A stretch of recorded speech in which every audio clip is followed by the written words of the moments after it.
یہ انسانیت میں یا امت میں اور انسانی طبقات میں اختلاف پیدا ہونا یہ آج کی بات نہیں ہے.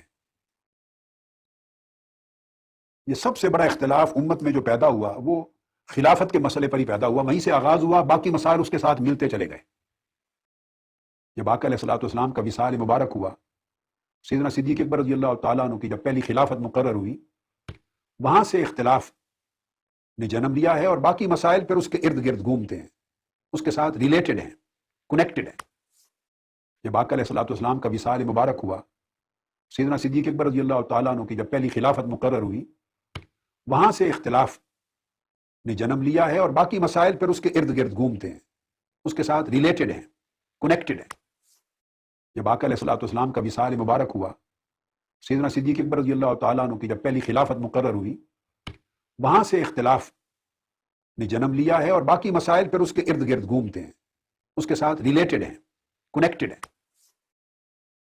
عزیزو، پہلی بات تو یہ ہے کہ رسول پاک صلی اللہ علیہ وآلہ وسلم کی جو شہادت ہے، ان کا جو ارتحال ہے وہ مبارک نہیں ہے، مسلمانوں کے لیے مبارک نہیں ہے. وہ سب سے عظیم مصیبت تو رسول پاک صلی اللہ علیہ وآلہ وسلم کی شہادت ہے. یہ ان کو وصال مبارک کہنا ہے. جیسے کوئی مبارک کس کو کہتے ہیں؟ جس بات میں بہت برکت ہو، جس بات میں بہت برکت ہو.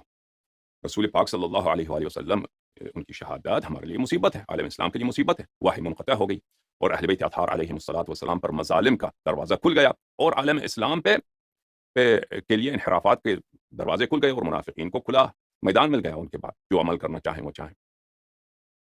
تو یہ مبارک نہیں تھا. بہرحال شاید سبقت لسانی ان سے ہے، لیکن بات ان کی یہ ہے میرے عزیزوں کہ رسول پاک صلی اللہ علیہ وآلہ وسلم کے بعد امت میں جو اختلافات پیدا ہوئی ہیں، اس کا اساس کیا ہے؟ کہتے ہیں کہ وہ اصل میں امامت ہے، مسئلہ خلافت ہے.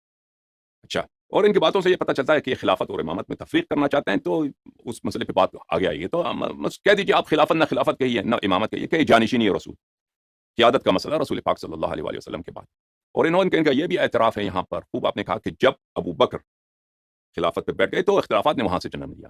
یعنی اساس نزاع کا جو جڑ ہے اسلام میں وہ امامت امیر المؤمنین علیہ السلام نہیں ہے، کیونکہ امامت امیر المؤمنین علیہ الصلوۃ والسلام دونوں طائفوں کو قبول ہے، سب طوائف اسلام کو قبول ہے. جو اصل اساس نزاع ہے وہ کیا ہے؟ مسئلہ جانشینی رسول صلی اللہ علیہ وآلہ وسلم اور بالخصوص ابو بکر کی جو خلافت ہے، ابو بکر کی خلافت. اور اسی بات کو دوسرے عمری علماء نہیں چھیڑتے، لیکن ان کے بہت سارے اکابر نے اس بات پہ تنصیص کی ہوئی ہے. اغلب اس بات کو نہیں چھیڑتے، اغلباً، کیونکہ ایک اہم مسئلہ ہے کہ اختلافات کہاں سے شروع ہیں.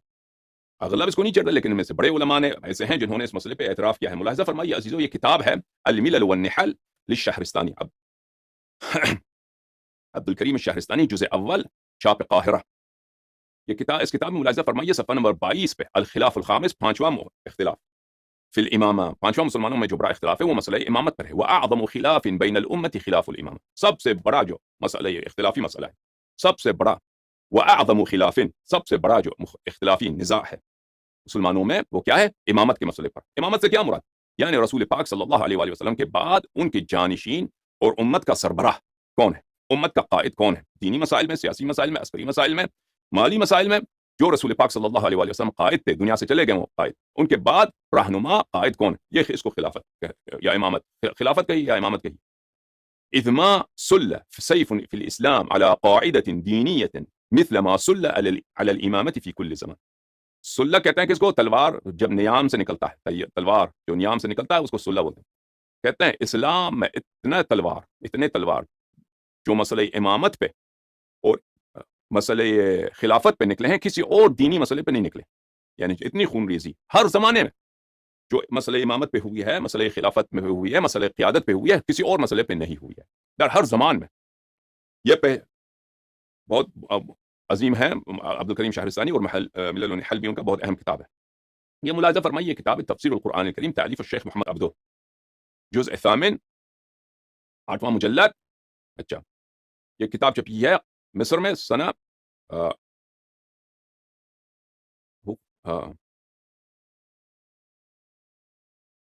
یہ ان کے شیخ محمد عبدو، یہ جو ہیں اخوان المسلمین کے قائد بھی ہیں اور بہت بڑے ان کے رہنما ہیں.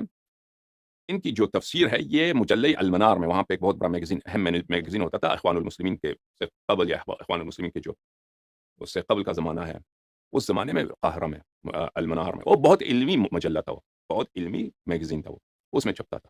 تو بعد میں اس کے وہ سلسلہ جو تھا وہ شیخ محمد رشید رضا نے اس کو چھاپا تھا اسی میگزین میں، بعد میں اس کو کتاب کی شکل پہ چھاپا گیا ہے، اور یہ تفسیر ہے ان کا شیخ محمد عبدو کا، کافی معروف مشہور شخصیت ہیں یہ۔ یہاں پہ صفحہ نمبر 217 میں یہاں پہ فرماتے ہیں لافتراق هذه الأمة في دينها وما تبعه من ضعفها في دنياها 4 أسباب كلية۔ آپ کو پتہ ہے کہ 18ویں صدی کے انتہا میں اور 19ویں صدی کے شروع میں اس زمانے میں مسلمانوں میں نیشنلزم کا جو جذبہ تھا اور مسلم آئیڈینٹی کے لیے جو شناخت کے لیے جو شوق تھا مسلمانوں میں، بالخصوص جماعت عمریہ میں، وہ بہت عروج پہ تھا۔ اسی لیے تو پاکستان بنا، تحریک پاکستان چلا ہے، اسی لیے تو تحریک خلافت چلی تھی ہندوستان میں۔